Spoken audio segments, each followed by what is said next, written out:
YouTube? Welcome back to Banyan Design. My name is Caitlin. Here at Banyan Design, we discuss all things interior design and give you tips to help you start your design business from the ground up. So I've been getting some questions around the design process and how we do ours here, and I thought it'd be a great topic for a video. Before we get into it, a few housekeeping items. I am going to do a few more Q&As. We have some questions that we're culminating, and then I think I'm going to do a series of interviews with people in our industry just to give us better tips at what clients are looking for and to help us all stay up to speed on the latest trends and wants in the industry. But please comment down below or continue to email us at banyandesign.biz at gmail.com with any questions that you want answered, and we'll make sure and address those in one of our future videos. I also I've heard your request to have a little bit more access to some of our projects. So that is what I'm gonna start doing today. And I'll share with you some of the projects that we're working on, and hopefully along with the tips that we give, it'll help tie everything together for you guys and be something of value add. Disclaimer, I also wanted to let you guys know that we are accepting clients, and even though I am in West Palm Beach, Florida, I do work with people all over the US and even out of country. We do a lot of design work for them remote as well. So if that is something you're interested in, please reach out, banyandesign.biz, and we would love to talk to you about your project. So before we jump into it, I wanted to ask you guys, what is your design process? I've seen really talented designers who, without a process, haven't been able to make their business duplicatable in a way that's going to help them get the number of clients needed for them to be successful long term. And then I've also seen people who are really savvy in business and had a great process with limited design acumen be very successful. So I think it's integral to a successful design business, and I thought it would be a great place to kind of start. So yes, please comment down below and let me know what your design process is. I'd love to hear and compare notes and see if it's similar to ours here at Banyan. So ours is pretty simple. We start off with an introductory meeting with our clients, and at that meeting, it's kind of feeling each other out, making sure that I'm on the same wavelength as them for what they want, make sure that they would worked with a designer before, or even if they haven't, what their expectations are, because I want to make sure that we can wow them with our end product. And that's kind of where we go over budget, where we go over expectations on time frame, and it's also for me where I really feel out their ability and level to work with the designer. I want to make sure I'm going to have clients who are ready and willing to work with the designer and are going to be receptive and understand that it's a bit of a luxury item and they're going to be paying for us to manage their process and give them an incredible result. So it's a very important meeting. And then I work with my contractors and my vendors to check and make sure all the punch out work, painting, get an idea of budget. So after that, I meet back with the clients for a 1 week touch base. At that 1 week touch base, I have my own PDF file for each client where I start to source materials, and then I can go through with them at that time just to get a better temperature. Do they like this or this? Because at the initial walkthrough, they might say they like, they might say they want coastal modern, but when you get and sit down with them, you realize they're a little bit more on the contemporary side. So it just helps delve really into it. So first the initial meeting, then the touch base meeting, and then the final presentation is where we either go over their CAD drawings, SketchUp, or in this case with the clients, these particular clients, we did a board to really help them tie all of the pieces together. So at that point in time, for me anyway, I've already collected my design fee, and so now here's where we go into project management mode. Obviously, I'm sprinkling in my design acumen throughout the entire process, right? Because I'm going to be staging the home, decorating the home, making sure it's 100% ready to go. But also, now I start to shift gears to sourcing materials and trying to find my clients the best rates and think about lead times and all of those sort of things. So that's a little bit in a nutshell. I might go in future videos into a little bit more depth, but after that last meeting, and I'll share with you guys the boards here in a second, we really just start the management process. We get everything into play. I start to collect my deposit from my clients, pay the vendors, get everything ordered that requires custom ordering from furniture and draperies, everything of that nature, and then we'll really start to put the process together. Around install time, we huddle up again with the client. I also call this touch base meeting. I should probably come up with another name. And we kind of lay out what the installation schedule is going to look like so that the client has full confidence in how it's all going to play out.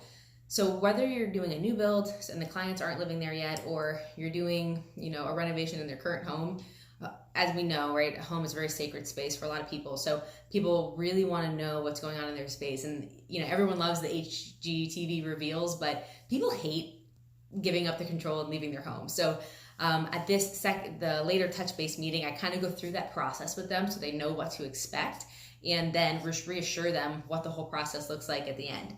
I have clients that like to be more hands-off, and they just say run with it. They just want to show up into this beautiful space. I also have clients who want to be a little bit more hands-on. So that's up to you guys how you want to handle that. For me, I like to cater my business to those people. I have the ability right now to do so. So if someone wants to be more involved or they want to go shopping for things, I like to get them involved in the way that they would like, because this is a experience. And it's not something they get to do every day, right? I mean, how many times do you get to design your home in a custom way? Maybe 3 times in your life, or for some people, maybe once. So I want to make it a memorable experience. That's very important to me. And then the install. So I will definitely do a later video on this. I have our own at Banyan. We have our own little installation and reveal that we like to make it really special for our clients. So I think what I'll do is, since I'm starting with this project, when we are ready, I'll take you guys on the journey with us, and I'll show you everything up until the reveal, and then we'll see how it goes. So I'm gonna probably pause the video and show you guys the making of these boards so you can see what goes into it. But we're doing a entryway, sitting room, and then a dining room, living room, kitchen. So I'll show you in more detail, but nothing too crazy. Just hit myself with the board. Just unroll it, it's fine, it's really cool. But yeah, nothing too crazy. I like the renderings because it helps people really tie everything together. And we did the same, helps them start to pick out wallpaper and stuff like that. So we actually just did that design meeting today with the clients. It went really well. This is gonna be my thumbnail, everybody, ready? Okay, thanks for bearing with me for that. So yeah, we just did that client meeting today and it went awesome. They definitely were on the same page with most things, but as these meetings go, there's always 1 or 2 additional things that they ask you to look into or they give you preferences on. So it's really great. It's really great to have those touch bases throughout the process, and you can make sure that you're on the same page and wow them. So I'll pause it, let you guys check out the making of the boards, and I hope this was helpful and look forward to seeing what you guys do for your design process. All right, YouTube, until next time, stay beautiful and stay inspired. Bye guys, see you later. Charlie, hey buddy, are you helping mommy? Are you helping with my presentation? Charlie Bob, Papa, okay. Charlie's being cooperative. Sorry guys, I got a little sidetracked. So I wanted to show you guys what it looks like before I put the presentation boards together. I know I expressed that I would be taking you guys on some of the journeys with me when I meet with clients and present and whatnot. So for full disclosure, my desk did not look like this 20 minutes ago. There was stuff all over the place, along with my daughter's Crayola pencils. But this is the typical night before a presentation. I'm just compiling my vision boards and my design boards for the meeting. And this is where we're going to show the client the samples that they've selected for their furniture, as well as go over any final decisions and then collect a deposit so that I can start to hire out our vendors and make deposits on our furniture pieces. So whether you do something electronic like a SketchUp or hand renderings, depends what I have time for. Just finalizing all those, and then I'm going to put the boards together. So I'll show you guys what that looks like at the end. Obviously for this client, I did hand renderings. They're going for like a coastal modern feel. So I wanted to add a lot of texture, and I thought it would be nice to show that by hand. I'm absolutely in love with these, the gold, silver, and white. I think they really help things pop. So I use those a lot in my work. But yeah, so give me a second. I'll put it all together and then I'll show you guys how it looks. Okay. And just like that, another design board is in the books. So I try and keep it pretty simple. I guess a few tips that I've learned is I try and go with a good, better, best option, because clients obviously want to elevate and enhance their style, but their budget doesn't allow them to splurge everywhere. So I try and give them a few different places they can cut if needed.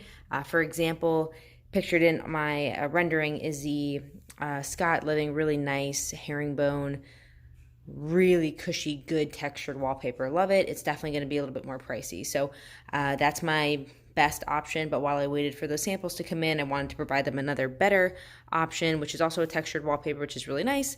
Definitely not going to be as pricey as the really beautiful herringbone that has the silver built in. Doesn't have as much movement, but still nice. And then the good option, or the most affordable option, would obviously just be paint. When I do paint, I try not to give them more than 3 options for color per place, because I just feel like it's too much for them, like I was saying earlier.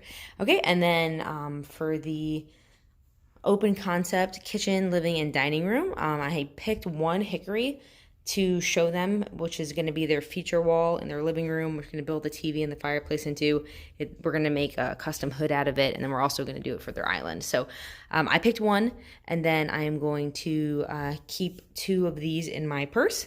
I call them the back pocket option. So I'm only going to bring them out if they have a problem with the first option, because again, these meetings are not intended to kind of delve back into many different options. They're meant to just instill confidence in the client and then move along so you can start designing their perfect space.